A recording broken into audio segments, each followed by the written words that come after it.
마태, 마가, 누가 그 공간복음서를 읽어보게 되면 예수님께서 십자가를 지시기 전에 베드로, 야고보, 요한 세 명의 제자를 데리고 산에 올라가셨습니다. 그때 예수님의 얼굴이 해같이 빛이 나면서 모세와 엘리야 두 사람과 대화를 나누는 장면이 나옵니다. 베드로가 이 광경을 쳐다보면서 너무 은혜를 받아서 여기가 좋사오니 초막 셋을 짓겠습니다. 하나는 예수님을 위해, 하나는 모세 위에, 하나는 엘리야를 위해 초막 셋을 짓고 여기 산 위에서 오랫동안 살았으면 좋겠습니다. 이런 이야기를 하는 장면이 나옵니다. 예수님이 하필이면 모세와 엘리야 두 사람과 대화를 나누셨을까요? 구약 성경은 율법서와 예언서 크게 두 부분으로 나누어지는데 율법서를 대표하는 이가 모세고 예언서를 대표하는 이가 엘리야라는 말이죠. 구약 성경의 두 기둥이 되는 모세와 엘리야와 대화를 나누셨습니다. 모세, 엘리야, 예수님 이 세 분의 공통점이 하나 있습니다. 시험이 없다는 사실, 신비한 참 일이 아닐 수 없습니다. 모세가 세상을 떠날 때 모세같이 위대한 지도자가 세상을 떠나면 이제 모세의 사역을 누가 계승할 것인가? 엘리야 시대에 가장 많은 이사와 기적이 일어났는데 엘리야와 같은 위대한 선지자가 세상을 떠나면 이 엘리야의 사역은 누가 계승할 것인가? 예수님처럼 위대하신 분이 부활승천하신다면 지상에서 예수님 사역은 어떻게 될 것인가? 후계의 문제를 걱정할 때가 있습니다. 존 웨슬리 목사님은 하나님께서 사람을 장사 지내시지만, 일꾼을 장사 지내시지만 그분의 일은 계속하신다. 2000년 역사 동안에 수많은 일꾼들이 오고 갔습니다. 아무리 위대한 일꾼이라고 할지라도 죽음을 피할 수는 없습니다. 하지만 하나님은 때에 따라 가지고 계속의 사람을 들어서 쓰시는 줄로 믿습니다. 오늘 말씀 열왕기하 2장 1절로부터 18절 말씀은 엘리야 선지자가 불술에 불말에 둘러싸여서 회오리 바람을 타고 하늘로 승천했다고 하는 아주 유명한 말씀입니다.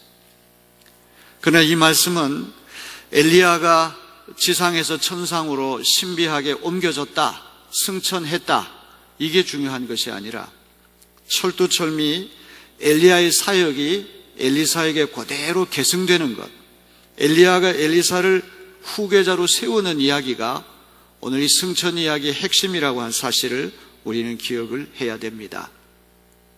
저는 지금까지 엘리야에 관한 설교를 이제 오늘까지 5번째 합니다. 오늘 5번째로 엘리야에 관한 연속 설교를 마치고 다음 주일부터는 엘리사에 대해서 이제 설교를 시작하려고 합니다. 말씀드리지만 엘리야의 승천 이야기에서의 핵심은 회오리 바람을 타고 하늘로 올라갔다, 이것이 중요한 것이 아니라 엘리야 사역이 중단되지 않고 엘리사에게 그대로 이양된다, 이것이 핵심이라고 하는 것을 우리는 기억해야 됩니다. 엘리야가 제 아무리 이사와 기적을 많이 베푼 정말 대단한 최고의 선지자라고 할지라도 그의 사역은 중단될 수 없습니다. 왜냐하면 엘리야는 자신의 사업을 한 것이 아니라 하나님이 맡기신 사역을 감당했기 때문에 하나님의 사역은 엘리야가 사라진 다음에도 엘리사라고 하는 새로운 후계자를 통해서 계속돼야만 합니다. 열왕기상 19장 말씀 보게 되면 엘리야가 엘리사를 제자로 부르는 장면이 나옵니다. 호렙산에서 하나님의 새로운 사명을 받은 엘리야는 엘리사를 만나게 됩니다. 자신의 사역이 당대로 끝나지 않고 면면이 계승되게 하려면 적절한 제자를 발굴하고 양성하는 일보다 더 중요한 일은 없을 것입니다. 엘리야가 엘리사를 처음 만났을 때 엘리사는 세우고 밭을 갈고 있었습니다. 12결이라고 하는 말은 24마리의 황소를 이끌고 밭을 갈고 있습니다. 엘리야는 맨 뒤쪽에서 인부들을 지휘하는 그런 모습으로 나타납니다. 24마리의 황소를 거느리고 밭을 간다고 하는 사실로 볼 때 엘리사는 많은 농토를 가지고 있었고 대단히 풍족하고 안정된 생활을 했던 사람 같습니다. 하지만 하나님께서 그를 불러주셨을 때 그는 안정된 생활, 풍족한 생활을 내팽개치고 기꺼이 엘리야의 길을 따라갑니다. 하나님께서 사람을 부르실 때 할 일 없어서 빈둥거리는 사람을 부르시지 않습니다. 예수께서 갈릴리 호수에서 열심히 물고기 잡으며 생업에 종사하는 이들을 제자로 불러주셨습니다. 세관에 앉아 세리의 직무를 다하던 마태를 제자로 불러주셨습니다.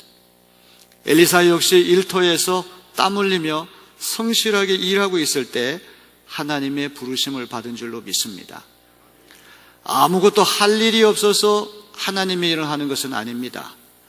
우리가 해야 할 일이 산더미처럼 쌓여 있어도 하나님 부르실 때 기꺼이 응답하는 것이 제자의 길임을 우리는 기억해야 할 것입니다. 기도하는 일도 마찬가지죠. 마틴 루더가 말하기를 나는 너무 바쁘기 때문에 분주하기 때문에 더 기도를 열심히 해야 한다. 기도하는 일도 바쁘기 때문에 분주하기 때문에 더 열심히 해야 할 일입니다.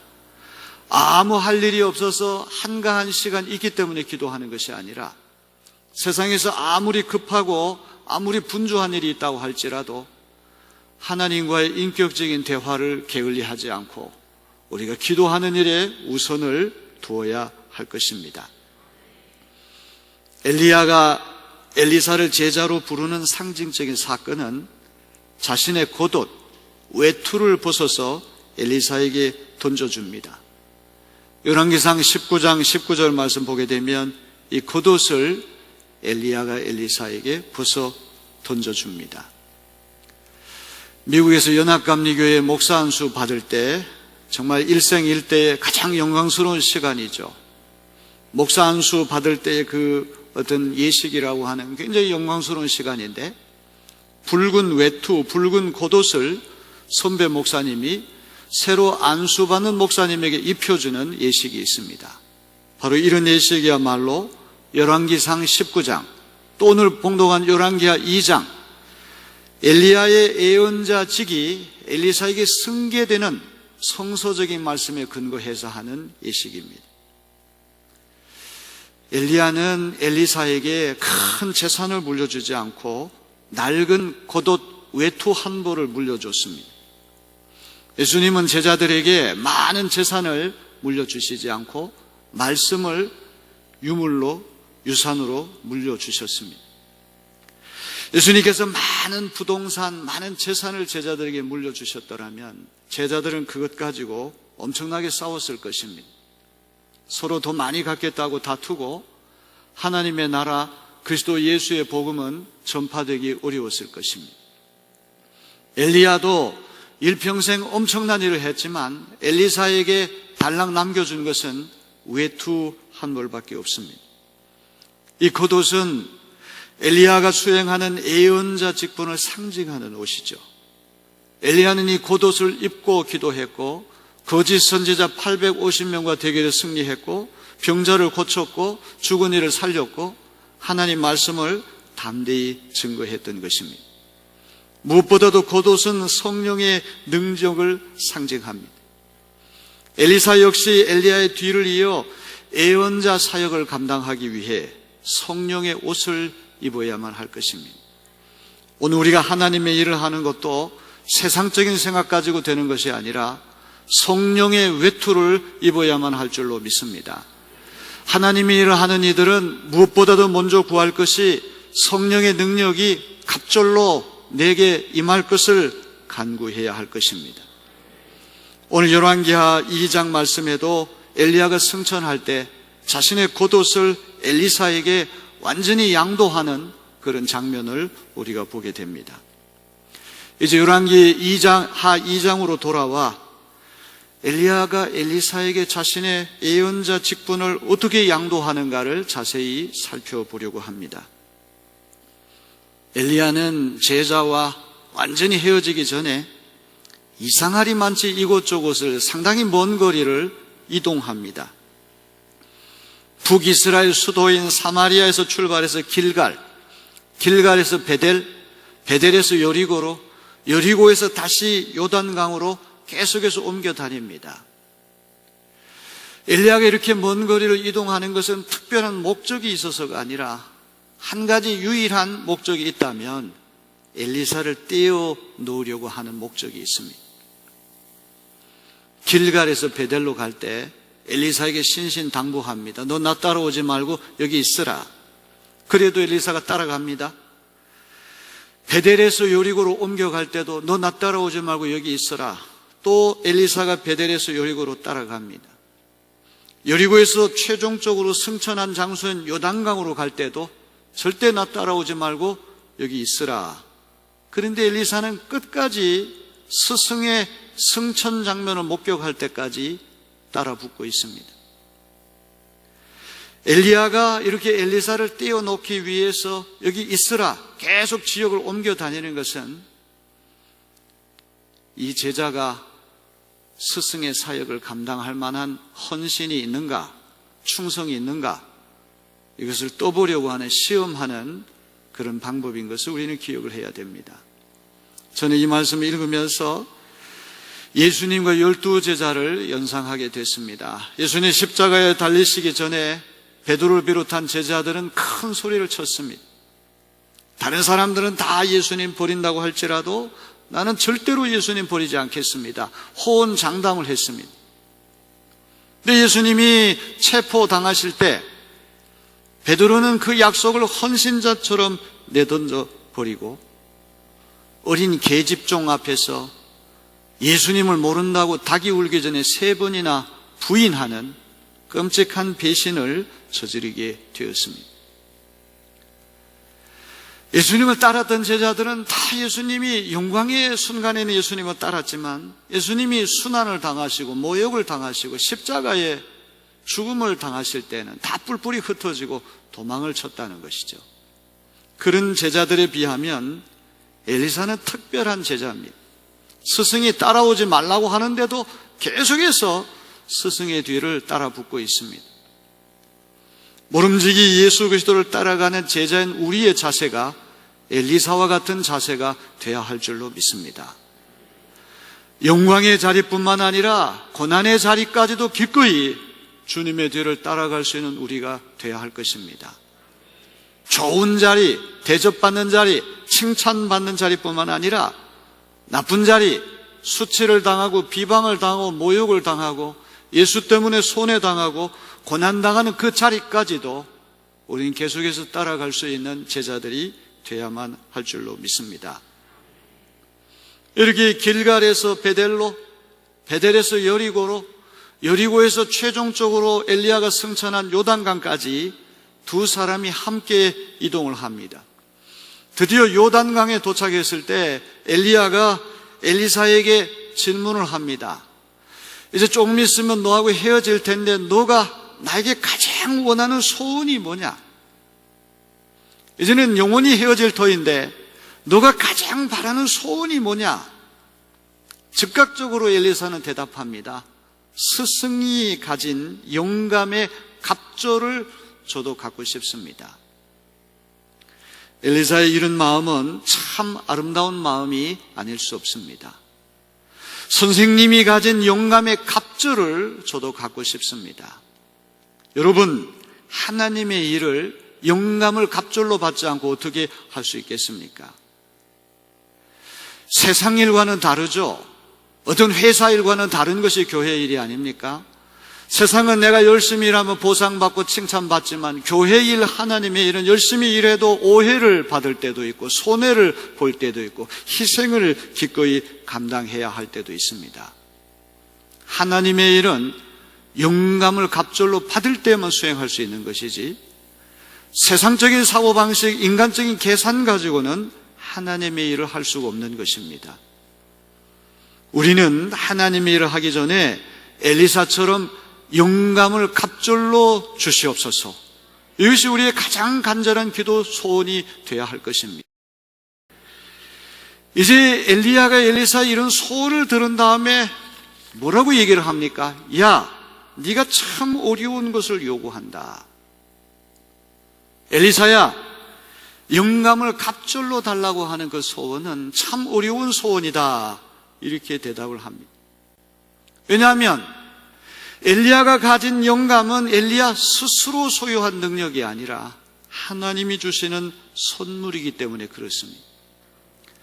자기 것이라고 한다면 2배, 3배 얼마든지 제자에게 줄 수가 있지만 엘리야의 영감은 자기의 능력이 아니라 하나님이 주시는 초자연적인 선물, 초월적인 선물이기 때문에 야, 네가 굉장히 어려운 것을 요구한다. 하나님이 주시는 선물을 내 마음대로 어떻게 통제할 수 있겠느냐, 이런 이야기죠. 그러면서 엘리야가 가진 영감을 갑절로 받기를 원한다면 하나님이 하시는 놀라운 일을 직접 네 두 눈으로 지켜봐야 한다. 이런 이야기를 합니다. 엘리야가 엘리사와 헤어지기 전 마지막으로 하나님께서 엘리야에게 하시려는 일은 엘리야를 하늘로 옮기시는 것입니다. 승천하는 것이죠. 창세기 보면 에녹이라고 한 사람이 이제 신비하게 하나님께서 그를 데려가셨다는 말씀이 나오고, 그 다음에 엘리야 이야기, 또 모세 이야기, 또 예수님 이야기, 그 죽음이 애사롭지가 않습니다. 아주 특별한 방법입니다. 엘리야가 어떤 자연적인 그런 죽음이 아니라 하나님께서 지상에서 천상으로 옮기시는, 하나님의 천군 천사인 불말에 둘러싸여 회오리 바람을 타고 하늘로 올라가는 장면을 네가 봐야지만 네가 나의 합법적인 후계자가 될 뿐만 아니라 네가 그토록 간절히 원하는 갑절의 영감도 얻을 수 있다. 이렇게 대답을 합니다. 과연 엘리사는 엘리야가 승천하는 모양을 직접 목격했습니다. 엘리야가 불병거와 불말에 둘러싸인 채 회오리 바람에 실려서 하늘로 올라가는 것을 목격했습니다. 여러분 15절 말씀에 보니까 엘리사가 엘리야 승천의 증인이 되었을 때, 생생하게 목격했을 때 엘리야의 능력이 엘리사 위에 내렸다. 성 그렇게 말씀하고 있습니다. 우리는 하나님이 하시는 일을 직접 봐야 할 것입니다. 목격해야 할 것입니다. 우리의 신앙이 이론적인 신앙이 아니라 체험적인 신앙이 돼야 할 줄로 믿습니다. 아브라함의 하나님, 이삭의 하나님, 야곱의 하나님, 나의 하나님, 어려운 가운데도 나를 건져주시고 지켜주시고 하나님께서 감사할 수 없는 조건 속에서도 감사하게 만드시는 하나님의 놀라운 일을 직접 목격하고 증언하는, 간증할 수 있는 믿음의 사람들이 다 돼야 할 줄로 믿습니다. 다시 한번 우리가 말씀을 정리합니다. 여러분, 엘리야가 신비하게 하늘로 올라갔다, 승천했다, 이게 중요한 것이 아닙니다. 이 승천이라고 하는 건 철두철미 엘리야의 예언자직이 엘리사에게 승계되던 그 과정 안에서 일어난 사건임을 우리는 기억해야 됩니다. 성경이 우리에게 보여주려고 하는 것은 엘리야가 특별한 방법으로, 신비한 방법으로 바람을 타고 승천했다, 그거를 일러주려고 하는 것이 아니라 엘리야의 승천을 엘리사가 직접 두 눈으로 목격했을 때 비로소 갑절의 영감을 얻고 합법적인 엘리야의 후계자가 되었다. 어떤 후계 이양 과정에서 승천 이야기를 봐야 된다는 그런 말씀입니다.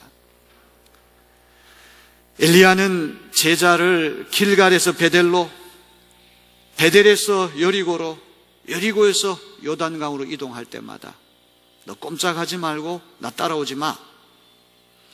그런데도 엘리사는 스승의 만류를 뿌리치고 계속해서 그를 끝까지 따라 붙습니다. 마침내 요단강에 가서 생생하게 하나님께서 엘리야를 하늘로 데리고 올라가시는 장면을 두 눈으로 목격을 합니다. 사마리아에서 길갈, 길갈에서 베델, 베델에서 여리고, 여리고에서 요단강, 승천한 목적지인 요단강까지는 둘이 이동했지만 승천의 증인이 된 다음에 합법적인 후계자가 되고 갑절의 영감을 얻은 다음에 이제 엘리사 혼자 사마리아로 가서 엄청나게 버거운 일을 스승 못지않게 해내는 것입니다.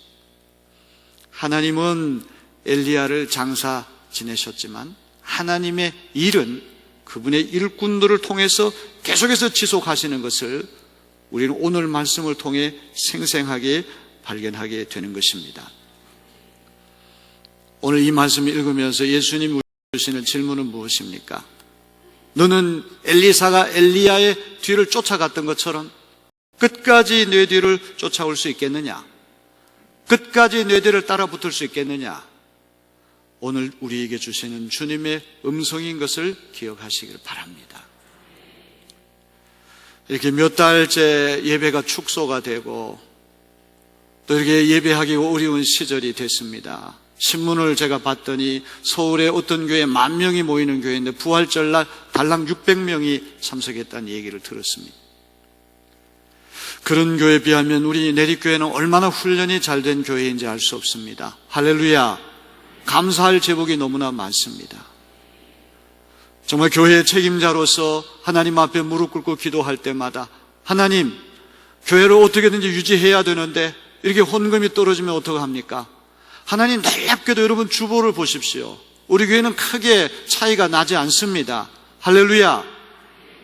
그만큼 교우들이 교회를 사랑하고 하나님 사랑한다는 사실이 이와 같은 어려운 시대를 통해 입증이 된다는 생각을 해봅니다. 혹여나 2달씩 이렇게 예배를 제대로 드리지 못하니까 온라인으로 예배하는 것도 귀찮고 아예 예배하는 것을 중단하는 일이 있다고 한다면 그것은 잘못된 일일 것입니다. 전염병 아니라 전쟁이 일어나고 어떤 일이 있어도 끝까지 너는 나를 따라올 수 있느냐? 예수님께서 우리에게 던지시는 질문입니다. 엘리사가 스승의 만류에도 불구하고 끝까지 요단강까지 따라갔던 것처럼 우리도 주님의 골고다 언덕까지 끝까지 따라붙는 충성된 헌신된 제자들이 다 되기를 주님의 이름으로 기원합니다. 요단강에 도착한 엘리야는 엘리사와 50명의 선지 수련생들, 이 신학교가 세워져서 이 신학교 생도들, 선지 생도들이 지켜보는 가운데 엘리야가 자신의 겉옷을 벗어 말아서 강물을 쳤습니다. 모세가 홍해를 가르는 모습, 여호수아가 요단강을 가르는 장면이 연상됩니다.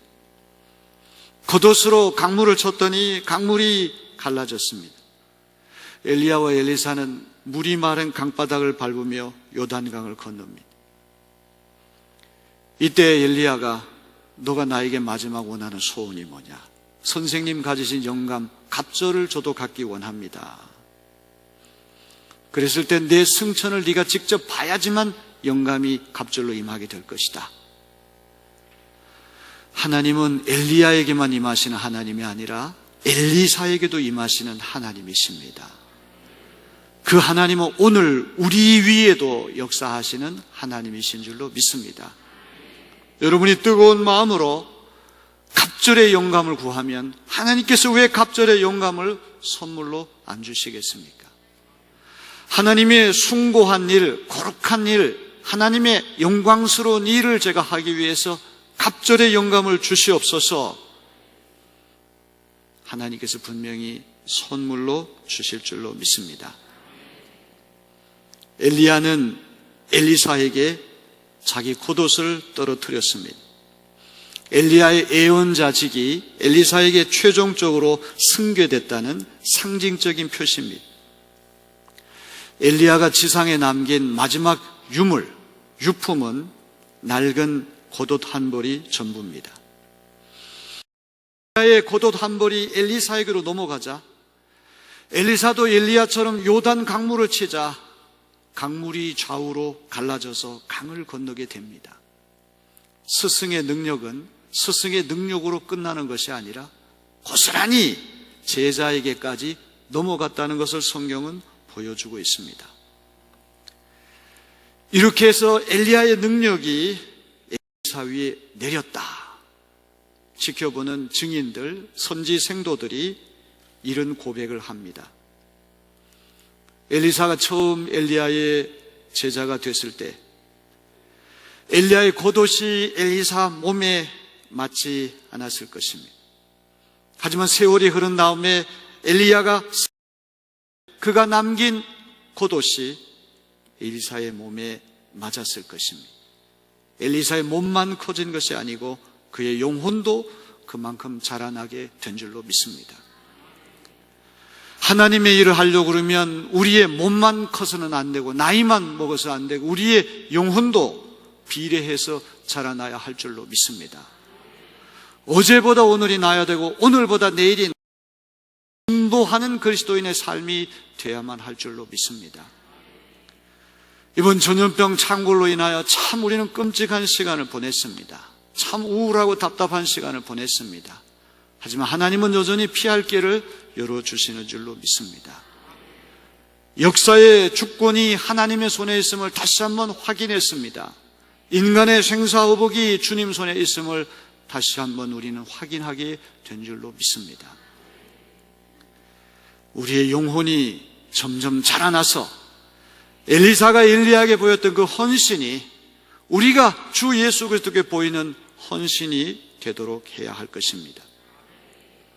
엘리야에게 임하신 하나님의 능력이 엘리사에게 고스란히 이전됐습니다.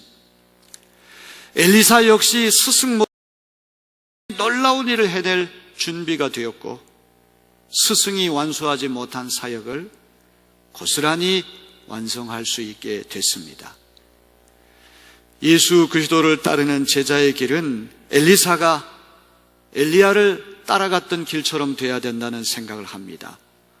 오늘 부른 찬송가 440장의 1절 가사 어디든지 예수 나를 이끌면 어디든지 예수와 함께 가려네. 끝까지 예수님의 뒤를 따르는 충성된 제자들이 되시기를 주님의 이름으로 기원합니다.